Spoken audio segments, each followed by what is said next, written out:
Good morning friends, welcome to my channel अनोखी मोहब्बत और आप देख रहे हैं अनकंडीशनल लव। लास्ट पार्ट में हमने देखा था कि सबके सब रहते हैं बस में और बैठे रहते हैं। कायरा और रिद्धि के बीच में कुछ चीज़ें पहले से शॉर्ट आउट हो चुकी रहती है और वो लवली तरीके से सीट पे बैठे रहते हैं। सामने हमारी जो रिद्धि, सामने जो रश्मि रहती है जिया के साथ, वो भी काफ़ी अच्छे से मूवी देख रहे रहते हैं। अब उसके आगे, before to start my story, please like share and subscribe. Subscribe is a way to motivate me. If you really want to motivate me to continues this stories, please subscribe. तो last part का मैं आपको बता चुकी हूँ। अब story start करते हैं। तनु के पास कोई बैठा नहीं था, लेकिन तनु को भी कोई सीक्रेटली तो पसंद करता ही था ना। जी हाँ, वो पुनीत था। पुनीत जो क्लास का टॉपर पढ़ाकू लड़का था, वो तनु को बहुत पसंद करता था क्योंकि उसके का चलबी नेचर और उसकी वो सब चीज़ें उसे बहुत पसंद आती थी। तो जब वो सीट खाली रहती है तो पुनीत आकर बैठता है तनु के साथ और वो उसके साथ इधर उधर की बातें गपशप करने लगता है। ये पूरा one side of the bus सब के सब रोमांटिक्स लग रहे रहते हैं। जैसे सामने जिया रश्मि के साथ काफ़ी घुल मिल के बैठी रहती है, यहाँ पे कायरा और रिद्धि अच्छे से बैठे रहते हैं और पुनीत और क्या बोलते, तनु अच्छे से बैठे रहते हैं। अभी साइड वाले लोग इनको देख रहे रहते हैं और काफ़ी ज़्यादा शांति रहती है बस में। तभी वहाँ से मयंक उठता है और कहता है कि यार कुछ गाने वाने बजाओ यार, इतना बोरिंग हो रहा है, कुछ भी नहीं हो रहा है यार, कुछ गेम खेलते अगर तुम्हें खेलना हो तो प्लीज़, ऐसे बोरिंग तरीके से मत जाओ। तभी वहाँ मयूर भी रहता है, वो कहता है हाँ। तभी वहाँ से कायरा उठती है और सबके सामने मयूर को सॉरी बोलती है और वो बोलती है, मयूर, आई एम रियली सॉरी यार। एक्चुअली जिस तरीके से मैंने बिहेव तुम्हारे साथ किया था वो काफ़ी गलत था। मुझे पता है कि मुझे इस तरीके से बिहेव नहीं करना था और कहीं ना कहीं अनजाने में सही मैंने तुम्हारी फीलिंग्स को हर्ट किया है। मैं जानती हूँ कि मेरा शॉर्ट टेम्पर्ड नेचर तुम्हें बहुत ज़्यादा डिसरिस्पेक्ट कर चुका है, पर जिस तरीके से पब्लिकली मैंने तुम पे शाउट किया था, यहाँ पे भी मैं पब्लिकली तुमसे सॉरी बोलना चाहती हूँ। And trust me, in future I am not gonna be hurt you. कभी ऐसा मौका नहीं आएगा कि मैं तुम्हें हर्ट करूँगी। और क्या हम दोस्त बन सकते हैं? And trust me, I am the best friend. मैं बहुत अच्छे से दोस्ती निभाती हूँ, बट मेरे इस बिहेवियर की वजह से मैं तुमसे दिल से सॉरी बोलना चाहती हूँ। और मैं नहीं चाहती कि आगे जाके कोई भी मिसअंडरस्टैंडिंग रहे। हमें पूरा कॉलेज साथ में करना है, अभी तो बहुत सारे साल हमें साथ में पढ़ना है और मैं तुम जैसा एक अच्छा दोस्त खोना नहीं चाहती हूँ। So I am really sorry. If you, अगर तुम मुझे माफ़ करते हो तो ये मेरे लिए काफ़ी अच्छा होगा। कायरा कंटिन्यूस ये सारी बातें मयूर को कह रही थी। तभी मयूर सोचता है क्या करूँ, इसे माफ़ करूँ या ना करूँ, पर सब लोग मयूर की तरफ देख रहे रहते हैं और मयूर को ये चीज़ समझ में आती है कि यार जब लड़की सबके सामने अपोलोजाइज़ कर रही है तो मुझे भी स्टड डूड की तरह एक्सेप्ट करना चाहिए, ऐसे क्रीपी नेचर नहीं रखना चाहिए। तभी मयूर कहता है, ऑफ कोर्स कायरा, मुझे अच्छा लगा तुमने मुझे सॉरी बोला और ऑफ कोर्स हम अच्छे दोस्त बन सकते हैं। एंड ट्रस्ट मी, मेरे दोस्त, मेरे मयंक या हमारे साइड से तुम्हें कभी कोई प्रॉब्लम नहीं होगी। मैं ये अपनी दोस्ती को बखूबी तरीके से जानता हूँ निभाना। एंड हाँ, मैंने तुम्हें माफ़ किया तुम्हारे बिहेवियर के लिए। मुझे तो ये लगा था कि तुम मुझे कभी सॉरी बोलोगी भी नहीं। तभी कायरा कहती, नहीं यार, पता नहीं कुछ ज़्यादा ही मेरा बिहेवियर गलत हो गया था, मैं बिल्कुल भी ऐसी हूँ नहीं, बट यार कुछ दिनों से थोड़ा सा चीज़ें ख़राब हो गई थी, but I am really sorry यार। तभी मयूर कहता है, बस हो गया यार, एक बार सॉरी बोल दिया और कितनी बार बोलेगी, चल ठीक है। ऐसे कह के इनका बहुत अच्छे से यहाँ पर शॉर्ट आउट हो चुका रहता है। जो मयूर और कायरा के बीच में रहता है वो सब कुछ शॉर्ट आउट हो जाता है। कायरा अपनी सीट पे अच्छे से बैठती है और रिद्धि की तरफ देखती है। रिद्धि काफ़ी इम्प्रेस्ड होती है कि उसने सॉरी बोला और पब्लिकली उसने सॉरी बोला और उसे ये चीज़ बहुत अच्छी लगती है। तो वो कहती है कि आई एम रियली इम्प्रेस्ड, तो मुझे नहीं लगा था कि तुम अपनी गलतियाँ भी एक्सेप्ट करती हो। रिद्धि कहती है, तभी कायरा कहती है कि एक्सेप्ट तो नहीं करती हूँ, पर किसी ने मुझे समझाया था कि मेरे इस बिहेवियर से मैंने कितने लोगों को हर्ट कर दिया है, तो मैं आगे जाके अपने इस बिहेवियर से किसी को हर्ट नहीं करना चाहती ना, इसलिए मैंने उसे सॉरी बोला। और मैंने आपको भी तो कितनी बार सॉरी बोला, लेकिन आपने मुझे माफ़ किया भी है कि नहीं मुझे तो ये भी नहीं पता है। मैंने तो इतने प्यार से आपके लिए गाना भी गाया, लेकिन आपने तो मेरे लिए कुछ भी नहीं किया। रिद्धि स्माइल करने लगती है, उसकी तरफ देखने लगती है और मन ही मन सोचती है कि ये मुझसे एक्सपेक्ट कर रही है कि मैं इसके लिए कुछ गाऊँ। तो पर कायरा तो सच्ची में एक्सपेक्ट कर रही रहती है, तभी वो उसी तरफ देखती है। तो रिद्धि कहती है मुझे गाना गाना नहीं आता है और मेरी सिंगिंग इतनी अच्छी नहीं है। तो कहती प्लीज़ कुछ तो गा सकती हो। तो वो कहती है हाँ, एक लाइन है जो मैं आपके लिए गाना ज़रूर चाहूँगी। तो वो कहती है of course, I am waiting. मेरे दिल दी गली तो विचे आ जा, ਐਵੇਂ ਮੁੰਡਿਆਂ ਨੂੰ ਪਿੱਛੇ ਤੂੰ ਨਾ ਜਾ, ਐਵੇਂ ਨਖਰੇ ਨਾ ਦਿਖਾਵੇ ਸੋਣੀਏ। ਮੇਰੇ ਦਿਲ ਦੀ ਗਲੀ ਤੋਂ ਵਿੱਚ ਆ ਜਾ, ਐਵੇਂ ਮੁੰਡਿਆਂ ਨੂੰ ਪਿੱਛੇ ਤੂੰ ਨਾ ਜਾ, ਐਵੇਂ ਨਖਰੇ ਨਾ ਦਿਖਾਵੇ ਸੋਣੀਏ। ओ कुड़िए कुड़िए नखरे ना कर मेरे नाल नी। तभी रिद्धि कहती है कि इसके आगे मुझे नहीं आता है, मुझे याद नहीं रहते लिरिक्स, तो एक्सपेक्ट और मत करो, बस ये लाइन ही थी। तो वो कहती है अच्छा बस इतना ही। होती है हाँ, और भी कुछ गाना था क्या? तो कहती है नहीं। ठीक है।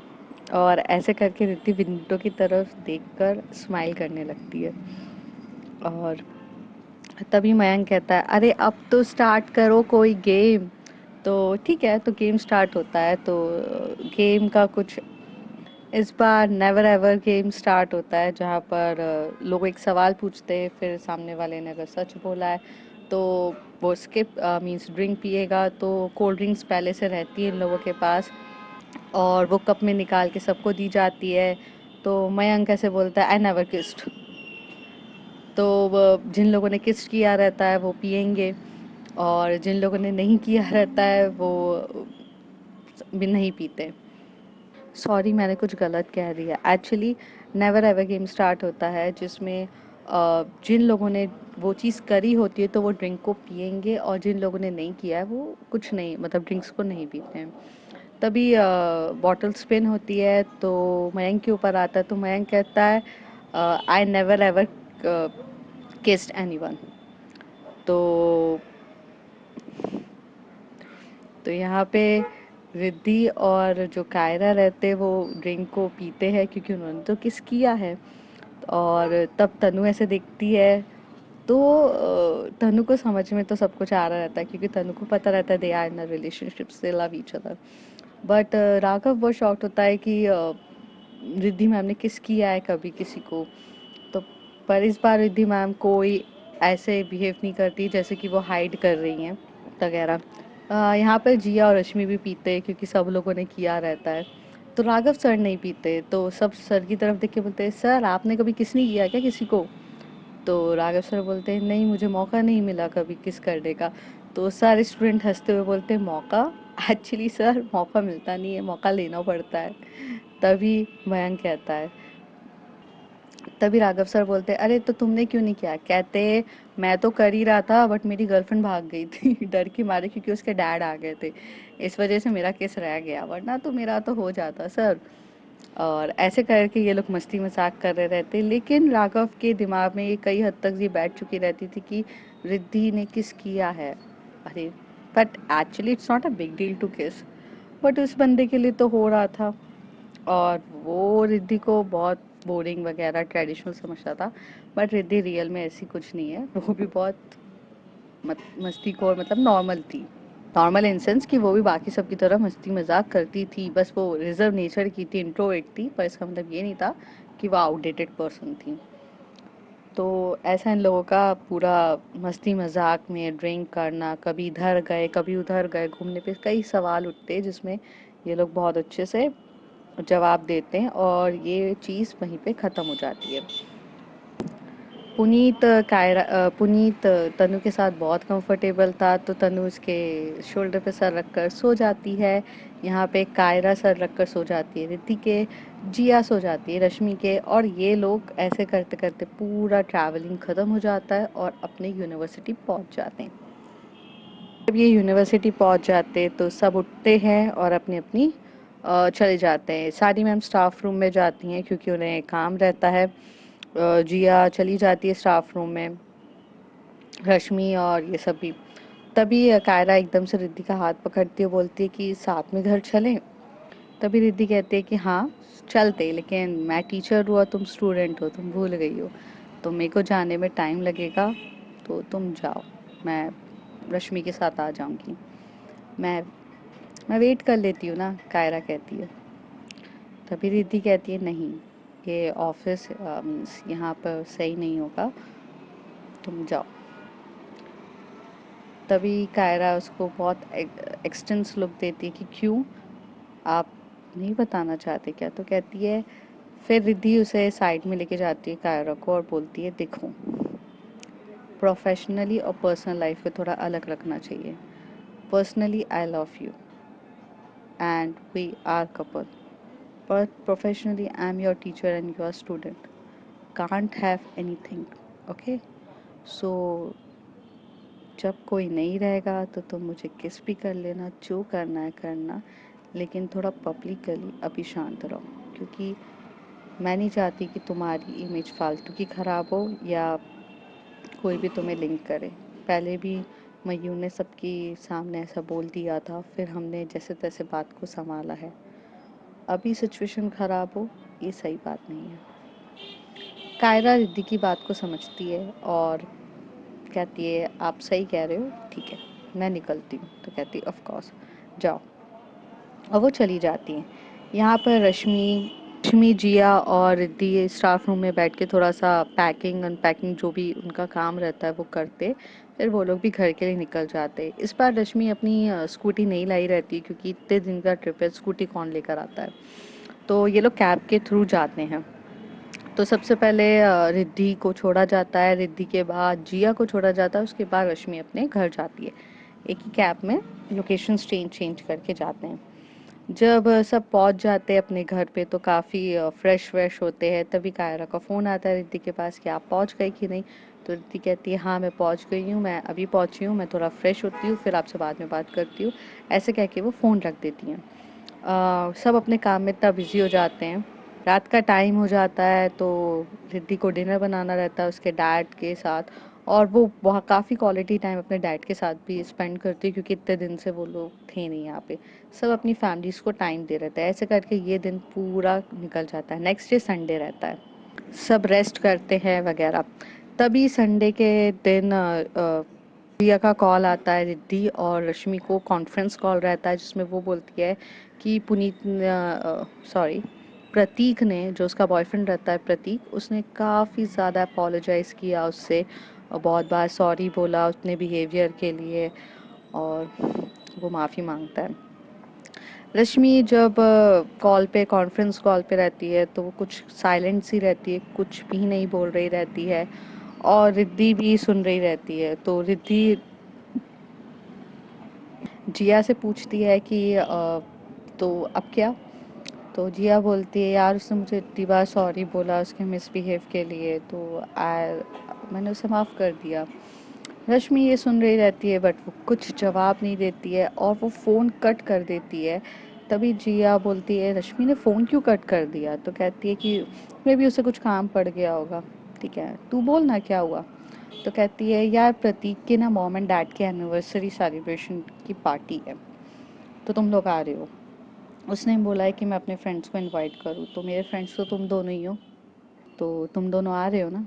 तो पहले तो रिद्धि काफ़ी देर तक सोचती है, फिर वो कहते हैं कि यार वैसे तो मेरे को बहुत सारा काम था बट मैं ट्राई ज़रूर करूँगी आने की, और वैसे पार्टी कब है? तो कहती है आज ही है, अभी शाम को। ठीक है मैं आती हूँ। और जिया कहती है यार रश्मि को भी बोल दे यार, उसने फ़ोन क्यों कट कर दिया? तो रिद्धि कहती है कि वो कुछ काम में बिज़ी होगी, तो डोंट वरी मैं उसको फ़ोन पे बात करूँगी। ऐसे करके जिया भी अपना फ़ोन रख देती है। जिया जैसी फ़ोन करती है, रिद्धि रश्मि को कॉल करती है और रश्मि फ़ोन पिकअप करती है तो वो कहती है फ़ोन क्यों कट कर दिया था। तभी रश्मि कहती है फ़ोन कट नहीं किया था यार, बाय चांस कट हो गया था, फिर मैं थोड़ा सा बिजी हो गई थी। ठीक है, तू बोलना क्या हुआ। रिद्धि कहती है यार देख, जिस तरीके से मैं तेरी बेस्ट फ्रेंड हूँ, तू भी मेरी बेस्ट फ्रेंड है। जितना अच्छे से तू मुझे जानती है, उससे कई ज़्यादा अच्छे से मैं तुझे जानती हूँ।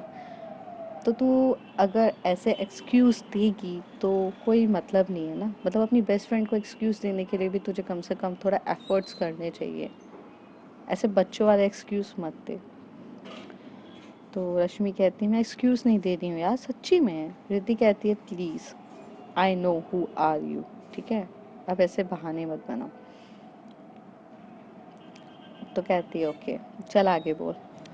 तभी रिद्धि कहती है कि अच्छा सुन, वो प्रतीक के मॉम एंड डैड की एनिवर्सरी है, तो जिया ने हम सबको इनवाइट किया है। हम सब मतलब तुझे और मुझे आना है पार्टी में। तो रश्मि कहती है यार नहीं, मुझे कोई इंटरेस्ट नहीं है उसकी कोई भी पार्टी में जाने के लिए, और मैं नहीं जा रही हूँ। तुझे जाना है तू जा सकती है, बट मैं नहीं जाने वाली।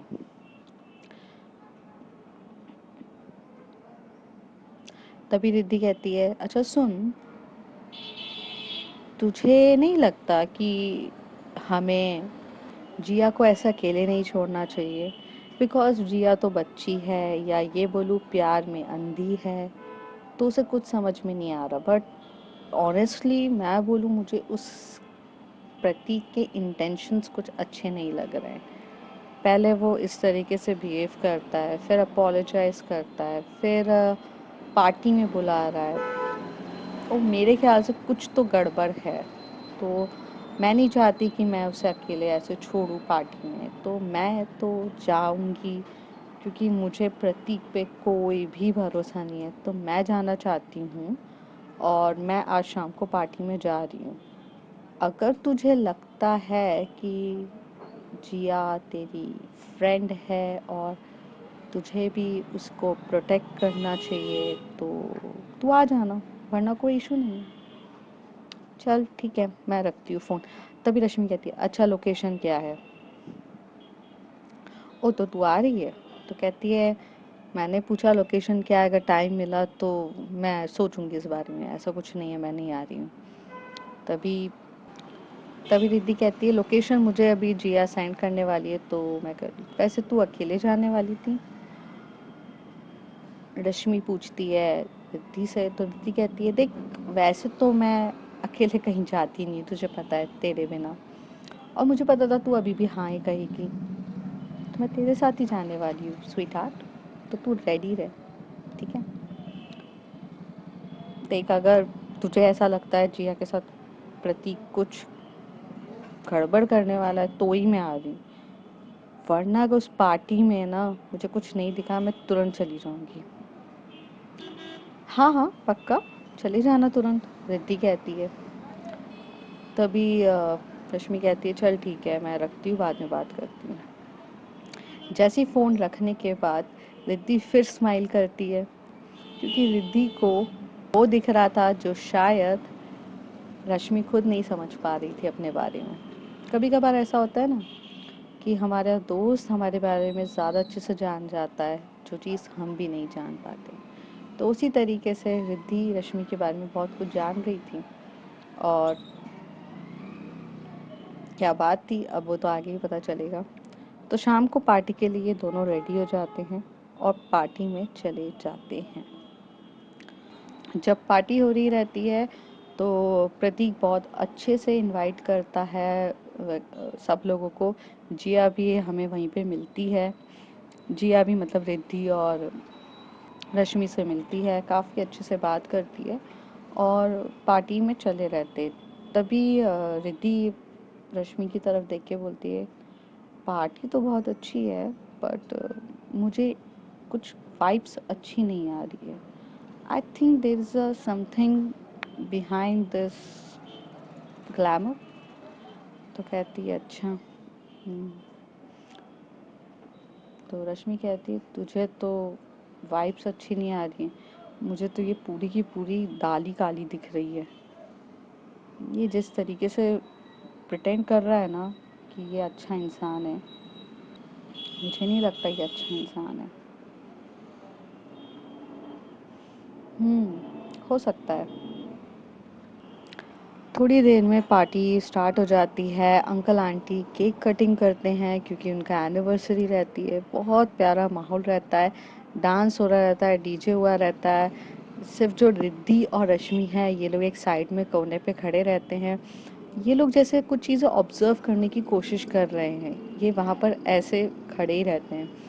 पार्टी में बहुत कुछ होता है, फिर ड्रिंक्स मिलती है तो ये लोग भी सॉफ्ट ड्रिंक्स पी रहे रहते हैं। बट तभी जो प्रतीक रहता है वो बार टेंडर से एक ड्रिंक मंगाता है, और जो रश्मि है वो बहुत ज़्यादा फोकसली देख रही रहती है। और रिद्धि का एक्चुअल में उसके डैड का कॉल आ जाता है तो वो बार पिकअप करने चली जाती है। तभी रश्मि ये देखती है कि जो प्रतीक है उसे ड्रिंक में कुछ मिलाकर जिया को पिला रहा है। रिद्धि ये देख लेती सॉरी रश्मि ये देख लेती है, और देखने के बाद वो रिद्धि को ढूंढती है उसे बताने के लिए। जब रिद्धि उसे नहीं दिख रही रहती है, इधर उधर देखती है।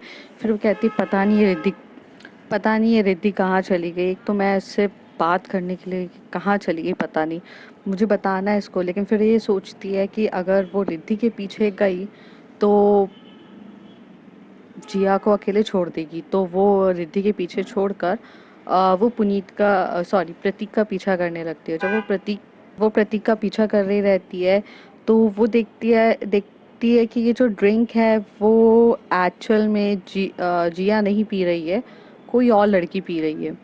तो वो शॉक्ड हो जाती है कि ये क्या कर रहा है, मतलब किस किस लड़कियों को। फिर वो थोड़े टाइम तक बस ऑब्जर्व कर रही रहती है। तभी रिद्धि आती है, तो रिद्धि आकर बोलती है क्या हुआ, तो कहती है यार ये देख दाल तो पूरी काली है, इसने ना ड्रिंक में कुछ मिलाया और ये इसको पिलाने के बजाय कोई और गर्ल को पिला रहा है, जिया को। ओके, ठीक है। और पार्टी ऐसी चलने लगती है, ये लोग साइड में खड़े हुए देखते हैं। थोड़ी देर में देखते हैं कि जिया तो यहीं पर है। जिया रिद्धि रश्मि के पास आके खड़ी हो जाती है और प्रतीक गायब होता है। तो प्रतीक तो गायब है समझ में आता है, बट वो जिस लड़की को उसे ड्रिंक पिलाई थी वो भी गायब रहती है। रिद्धि और रश्मि एक दूसरे को देख रहे रहते हैं, जैसे कि वो ये कह रहे हैं कि तुम भी वही सोच रही हो जो मैं सोच रही हूँ। तो ये दोनों एक दूसरे को देख रहे रहते हैं और ये लोग बोलते हैं कि हाँ। और ये दोनों वहाँ से पार्टी से जाकर एक साइड से रश्मि ढूंढने लगती है, एक साइड से रिद्धि ढूंढने लगती है। जिया कंफ्यूज रहती है, तो जिया रश्मि के साथ घूम रही रहती है और वो बार बार पूछ रही रहती है कि तुम लोग भाग क्यों रहे हो, तुम मुझे बताओगे हो क्या रहा है। यार रश्मि कुछ बोलोगी, रिद्धि क्या है। तो रिद्धि कहती है रश्मि बता देगी, और ऐसे भाग रहे रहते। तभी रिद्धि कहती है कि रश्मि कहती है अरे मैं बता दूंगी मेरी माँ, पहले मुझे जो काम करना है वो तो ढूंढने दे। तेरे तेरे बताने के चक्कर में बहुत बड़ी मुसीबत हो जाएगी। तू बस हमारे साथ चल रही है तो चल, नहीं चल रही तो बैठ जा वहाँ जाकर। तो कहती नहीं नहीं मैं चल रही हूँ। जिया कहती ये लोग ऐसे काफ़ी दूर तक ढूंढते रहते। फिर इनको एक रूम दिखता है, जिस रूम में वो लड़की को ड्रिंक किया हुआ रहता है वो लड़की वहाँ पर रहती है। और प्रतीक उस रूम पे जैसी मतलब दूर से दिखता है कि प्रतीक उस रूम पर जा रहा है। लक्ष्मी कहती है वो देख वो प्रतीक अंदर जा रहा है, वो प्रतीक ही है ना। तो जिया कहती है हाँ हाँ ये तो प्रतीक ही है, पर ये अंदर क्यों जा रहा है। कहती है अब पता चलेगा, आजा जल्दी से। फिर वो रिद्धि को फ़ोन करके बोलती है यहाँ से ऐसा लोकेशन बताती है। दोनों भागते हुए जाते तो वो सामने के सामने देखते हैं कि डोर लॉक्ड रहता है। बहुत काफ़ी कोशिश करते हैं, डोर ओपन नहीं होता है। तो ये तीनों मिलके डोर को जम के धक्का देते हैं। जब जम के धक्का देते हैं तो सामने का नज़ारा देखने लायक होता है। प्रतीक उस लड़की के साथ इंटीमेट होने की कोशिश कर रहा था।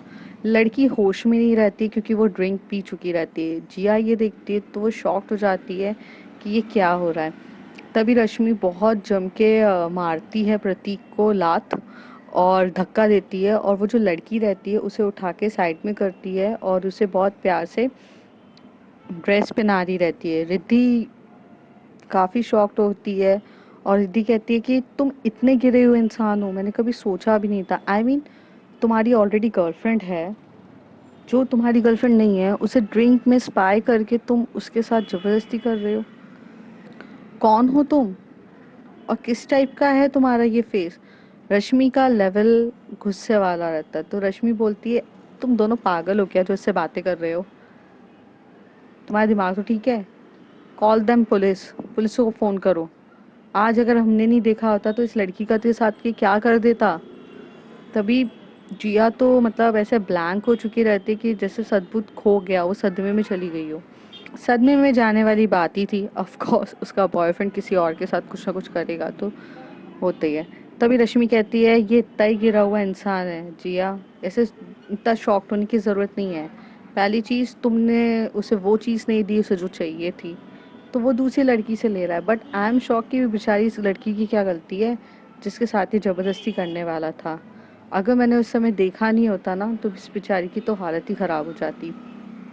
रश्मि कह के थप्पड़ मारने लगती है और प्रतीक को बहुत मारती है। तो प्रतीक कहता है तो क्या करूं मैं, बैठा रहूं, मेरी भी कुछ डिमांड्स है, मेरी भी कुछ नीड्स है, तुम्हारी दोस्त तो पूरी करती नहीं है तो क्या करूं। अच्छी खासी लड़की थी, आज मौका मैंने पूरा सोच के रखा था, लेकिन मैंने ही गलती कर दी जो तुम लोगों को बुला लिया। ये सुन के तो जिया का लेवल ही मतलब बेहोश होने वाली रहती है। तभी रिद्धि होती है कि वैसे तो वो वायलेंस करती नहीं है, लेकिन जब वो जाती है तो उसके इतनी जम के थप्पड़ मारती है और पुलिस को इन लोगों ने इन्फॉर्म कर चुके रहते हैं। तो पुलिस आकर लेके जाती है और जो लड़की रहती है उसका भी मेडिकल टेस्ट होगा अब, क्योंकि ड्रिंक में क्या स्पाया था, उसके साथ जो होने वाला था वो गलत होने वाला था। और यहाँ पे काफ़ी ज़्यादा रोने लगती है जिया, और जिया जैसे टूट गई है, अभी वो कुछ बचा ही नहीं है उसकी लाइफ में, वो पूरे तरीके से टूट गई है। और ऐसे टूटे हुए टाइम पे जो रश्मि है उसे वो बहुत टाइटली हग करती है, कंसोल कर रही रहती है। अब आगे फ्रेंड्स देखते हैं होता क्या है, क्या होगा इस कहानी में। अभी जाएंगे नेक्स्ट आगे भाग में। तब तक के लिए bye bye, take care. If you like my story, like share and subscribe. Thank you.